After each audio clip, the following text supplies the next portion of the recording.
Hey guys welcome back to my mini blog केमिति अछंदी आपण माने आई होप आपण माने भलरे थिबे मु भी बहुत भलरे अछि। तो आज मो मंदिर रु आसिक पूजा कली एंड पूजा सइला परे आज हमर लंच रे हेतला माछ और चिकन।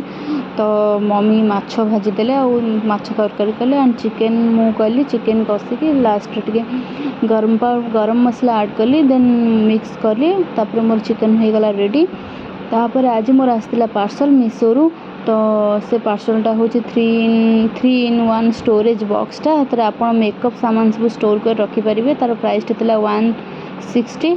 तो आपण मैंने भी चाहिए परचेस करें बहुत भल प्रोडक्ट माने भल आसला। तो तापर आज इवनिंग रे मु कली देली टीपा कहीं दशहरा पाखे आसला आज हूँ षष्ठी। तो षष्ठी रे जहाँ भी हेले दियंती एमती 5टा कि 7टा बाहर घर बाहर टीपा दियंती कहती कि देवी आसती घर घर बुलवा पाई। तो से टीपा दि जाए। तो वीडियोटी केमिति लागला भल लगे लाइक करेंगे शेयर करेंगे सब्सक्राइब करिए जमा भी भूलिए। Bye love you all.